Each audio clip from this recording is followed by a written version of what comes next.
27절에서 47절 말씀입니다. 12장 27절에서 47절까지 한 목소리로 읽도록 하겠습니다. 예루살렘 성벽을 봉헌하게 되니 각처에서 레위 사람을 찾아 예루살렘으로 데려다가 감사하며 노래하며 제금을 치며 비파와 수금을 타며 즐거이 봉헌식을 행하려 하며 이에 노래하는 자들이 예루살렘 사방들과 느도바 사람들의 마을에서 모여들고 또 벳길갈과 게바와 아스마웻 들에서 모여들었으니 이 노래하는 자들은 자기들을 위하여 예루살렘 사방의 마을들을 이루었음이라. 제사장들과 레위 사람들이 몸을 정결하게 하고 또 백성과 성문과 성벽을 정결하게 하니라. 이에 내가 유다의 방백들을 성벽 위에 오르게 하고 또 감사 찬송하는 자의 큰 무리를 둘러 나누어 성벽 위로 대오를 지나 가게 하였는데 한 무리는 오른쪽으로 분문을 향하여 가게 하니 그들의 뒤를 따르는 자는 호세야와 유다 지도자의 절반이요 또 아사랴와 에스라와 무술람과 유다와 베냐민과 스마야와 예레미야이며 또 제사장들의 자손 몇 사람이 나팔을 잡으니 요나단의 아들 스마야의 손자 mat다냐의 증손 미가의 현손 삭굴의 우대손 아삽의 육대손 스가랴와 그의 형제들인 스마야와 아사렐과 밀랄레와 길랄레와 마예와 느다넬과 유다와 하나니라. 다 하나님의 사람 다윗의 악기를 잡았고 학사 에스라가 앞서서 샘문으로 전진하여 성벽으로 올라가는 곳에 이르러 다윗성의 층계로 올라가서 다윗궁 윗길에서 동쪽으로 향하여 수문에 이르고 감사 찬송하는 무리는 왼쪽으로 행진하는데 내가 백성의 절반과 더불어 그 뒤를 따라 성벽 위로 가서 화동 망대 윗길로 성벽 넓은 곳에 이르고 에브라임 문 위로 옛문과 어문과 하나넬 망대와 한매와 망대를 지나 양문에 이르러 감옥문에 멈춤에 이에 감사 찬송하는 두 무리가 하나님의 전에 섰고 또 나와 민장의 절반도 함께하였고 제사장 엘리야김과 마야세야와 미냐민과 미가야와 엘요에네와 스가랴와 하나냐는 다 나팔을 잡았고 또 마아세야와 스마야와 엘르아살과 우시와 여호하난과 말기야와 엘렘과 에설이 함께 있으며 노래하는 자는 크게 찬송하였는데 그 감독은 예스라히야라. 이날에 무리가 큰 제사를 드리고 심히 즐거워하였으니 이는 하나님이 크게 즐거워하게 하셨습니다. 부녀와 어린아이도 즐거워하였으므로 예루살렘이 즐거워하는 소리가 멀리 들렸느니라.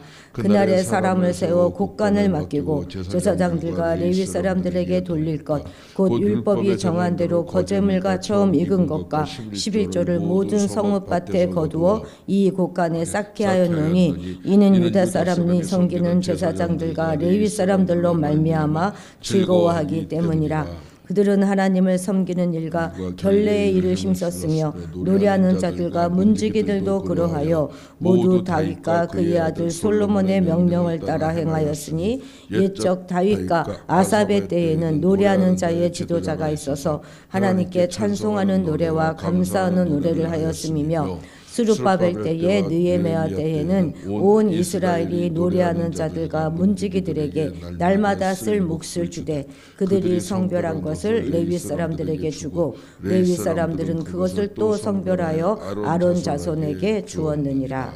아멘. 아멘. 우리가 어제 본 본문에서 제1차 포로 귀환한 그 사람들 중에서 제사장과 레위인들의 명단을 살펴보았습니다. 그러한 명단들을 통하여서 어려운 가운데 가장 먼저 귀환해서 성전 재건에 헌신하였던 그 사람들의 후손들이 결국 또 성벽 재건에 참여함으로 대를 이어서 하나님 나라를 위하여 헌신하는 모습을 우리가 살펴보았습니다. 대적들이 쳐들어와서 다 도시가 황폐되고 성전이 무너지고 모두가 다 포로로 끌려가는 그런 상황 가운데 대부분의 이스라엘 백성들은 하나님께서 우리를 버리셨다 이렇게 생각했겠지만 여전히 하나님께서는 그들 가운데 제사장을 세우시고 그들에 대한 하나님의 기대와 사랑을 접지 않으셨다 하는 것을 우리가 어제 보았습니다. 이제 오늘 본문에서는 그 선민들의 삶의 중심인 성전이 있었던 그 예루살렘의 성벽 낙성식과 성벽 봉헌식에 대하여 보도하고 있습니다. 오늘 본문을 보니까 우리 교회가 확장 예배 드렸던 막 그때가 생각나더라고요. 기억나시죠? 우리는 요거 확장하고도 얼마나 기뻤습니까? 그러니까 이들의 기쁨이 얼마나 컸을지 짐작이 되죠.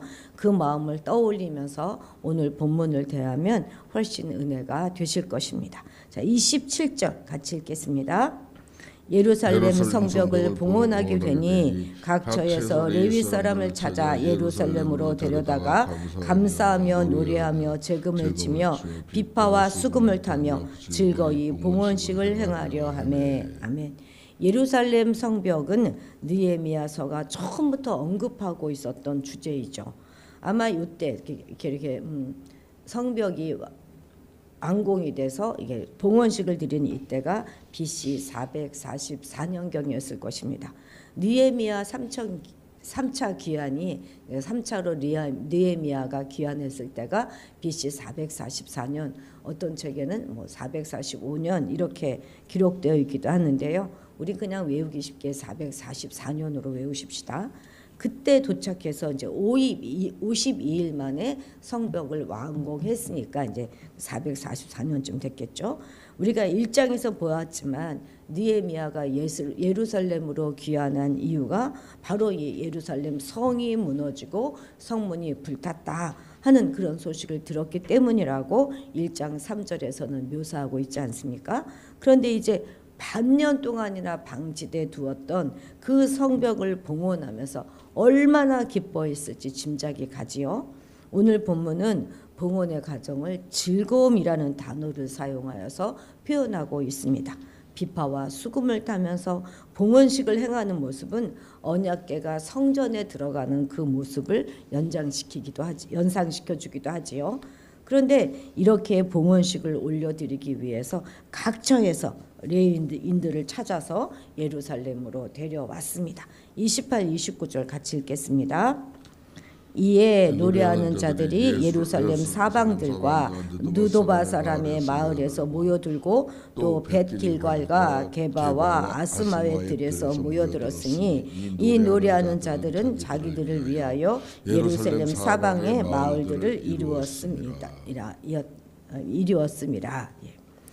노래하는 사람들의 거주지로 언급된 것들은 모두 다 예루살렘에서부터 약 20km 내외에 위치한 그런 지역들입니다. 그러니까 노래하는 사람들은 비록 예루살렘 안에서는 거주하고 있진 않았다 할지라도 대부분 다 예루살렘과 인접한 그런 곳에 마을을 세우고 살았던 것이죠. 그렇기 때문에 성벽 낙성식을 할 때에도 즉시 예루살렘으로 모일 수 있었던 것입니다. 느도바도 그렇고요. 벳길갈은 그 여리고 근처에 위치한 길갈을 말하는 것인데 이곳은 오래전부터 성소가 있었던 것이지 않습니까? 그리고 게바 이런 모든 지역들은 레위인 또는 종교인들의 집단 거주 지역으로 보입니다. 노래하는 자들의 주요 임무는 무엇입니까? 하나님의 전에서 하나님을 찬양하는 거잖아요. 그럼 이들이 자기의 직무에 충실하려면 어떻게 해야 하겠습니까? 성전 가까운 곳에 거주해야 하겠죠. 성전에서 먼 곳에 거주하면 아무래도 자기 직무를 충실하게 감당하기가 어렵습니다. 그렇기 때문에 노래하는 자들은 자기 직분에 대하여 확고한 소명의식을 가지고 그 일에 충성하기 위하여 성전에서 멀지 않은 곳에 자기들의 거주지를 삼았던 것입니다. 그래서 성도는 교회 가까이에서 살아야 하는 것이죠. 몸이 멀어지면 마음도 멀어진다 하는 말도 있지 않습니까? 가능하면 교회 가까이로 이사 오십시오.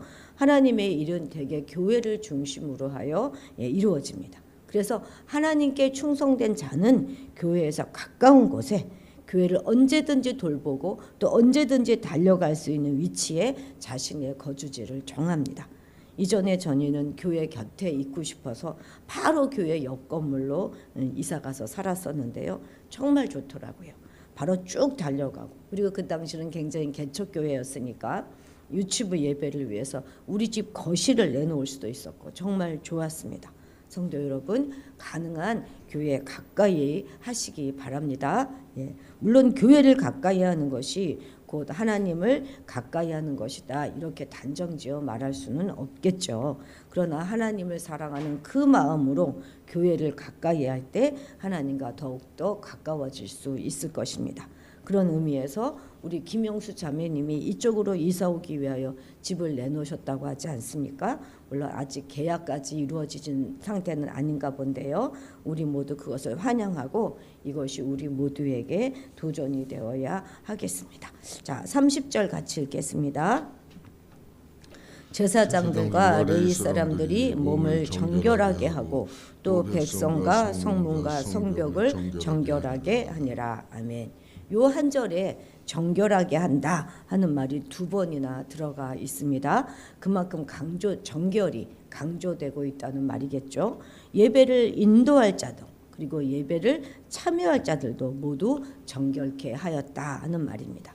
그리고 성문과 성벽도 정결하게 하였습니다.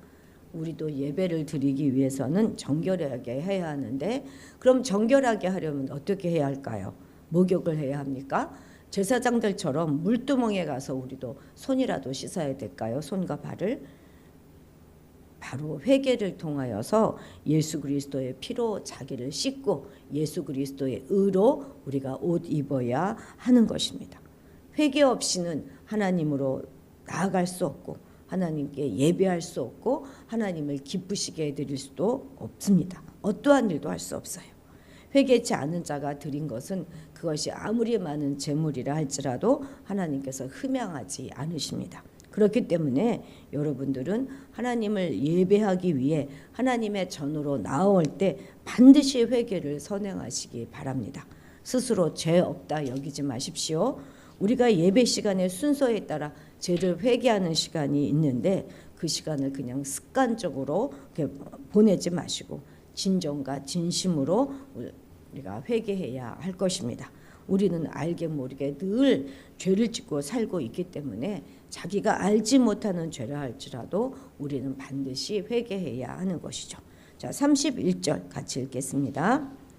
이에 내가 유다의 방백들을 성벽 위에 오르게 하고 또 감사 찬송하는 자의 큰 무리를 둘러 나누어 성벽 위로 대오를 지어 가게 하였는데 한 무리는 오른쪽으로 분문을 향하여 하게 가니, 내가 누구예요? 느헤미야가 있죠. 느헤미야가 찬송하는 무리들을 두 무리로 나누었어요. 그래서 성벽 위로 행진하게 하였습니다. 그림으로 한번 봐볼까요?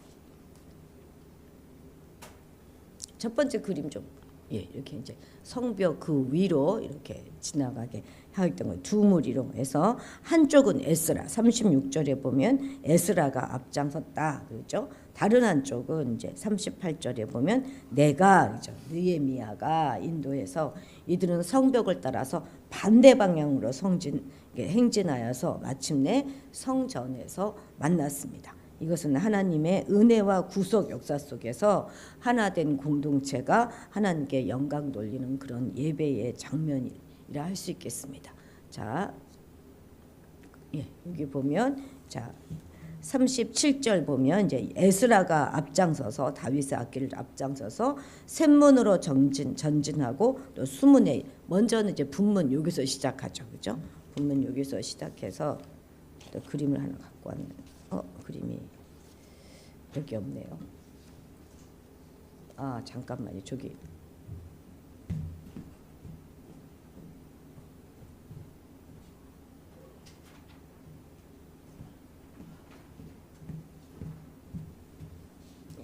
분문에서 시작돼서 여기 분문 쪽을 향하여 가서 샘문으로 갔다가 여기 유방령이죠. 이쪽으로는 이제 에스라가 앞장서서 간 것입니다. 그리고 이제 반대 방향으로는 39절에 보면 에브라임 문 위로 해서 옛문과 그러니까 이쪽 방향으로는 이제 느헤미야가 간 거죠. 어문과 그리고 또 하나넬 망대, 함메아 망대, 그죠? 그리고 양문 지나고 또 감옥문 여기 이렇게 지나서 그래서 성전에서 만났다, 이제 이렇게 되는 것입니다.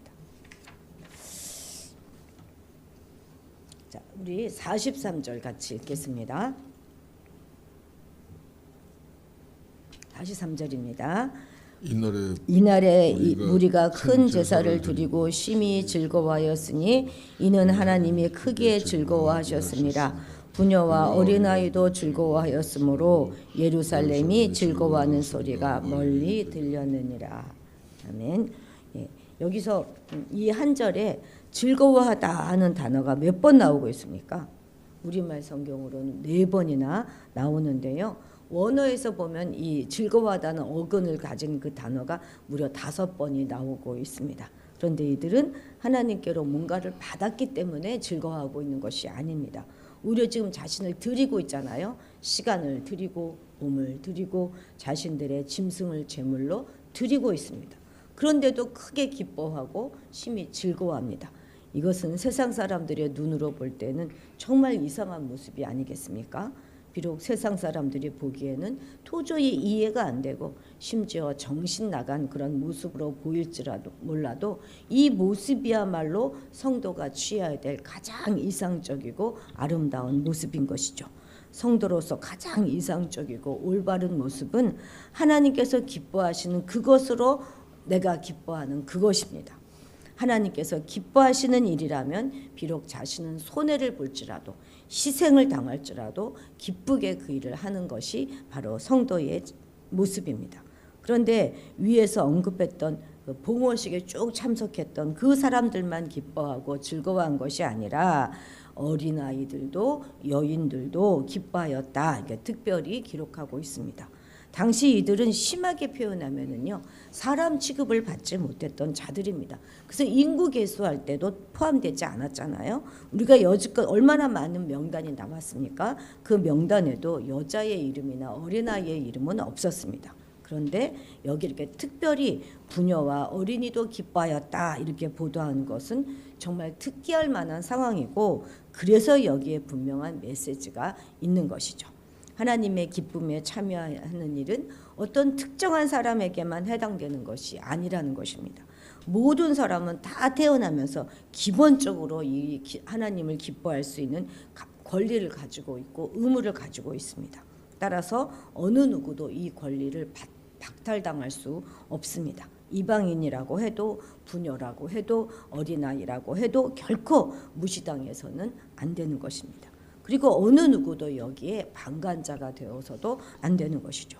사실 하나님 일에 동참할 줄 모르는 사람, 하나님께서 영광 받으시는 그 일에 기여할 줄 모르고 그때 그 기쁨에 함께할 줄 모르는 사람이야말로 세상에서 아마 가장 불행한 사람일 것입니다. 그렇기 때문에 우리는 어떠한 이유라도 하나님의 일로 기뻐하는 그 일에서 소외되는 일이 없도록 해야 하겠습니다. 뿐만 아니라 그 누구도 하나님의 기쁨에 동참할 수 있는 그 권리를 제한하지 마시기 바랍니다.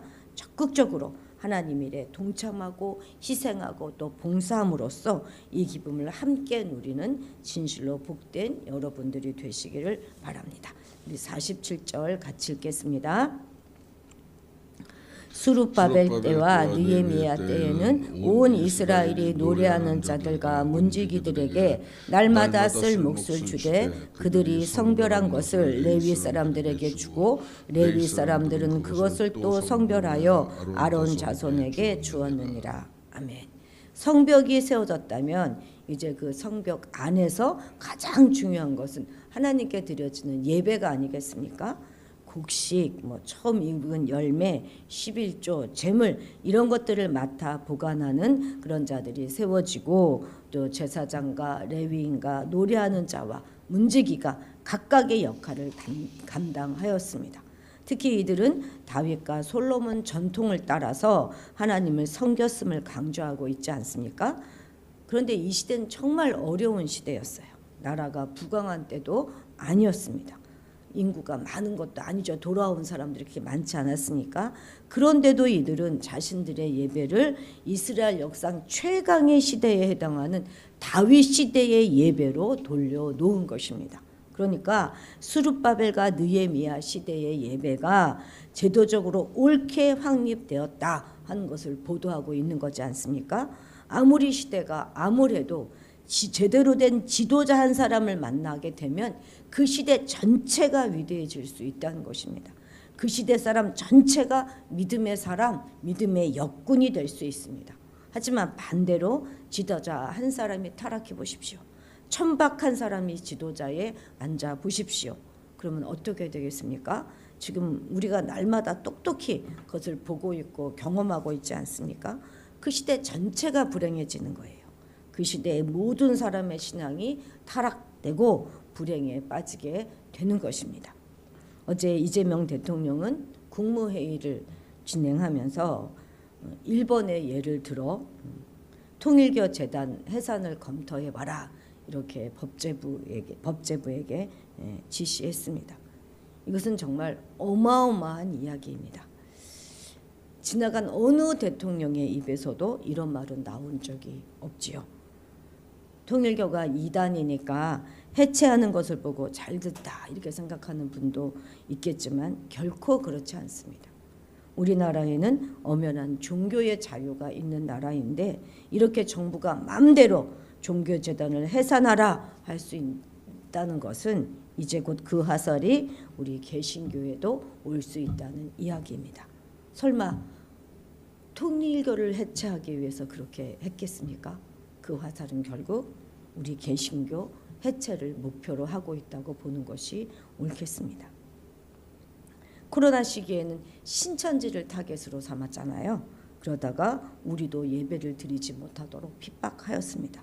참으로 이들의 모든 행위에 우리가 촉각을 곤두세우고 집중해서 지켜보아야 하겠습니다. 해산되어져야 하는 것은 교회가 아니죠. 공산주의 세력입니다.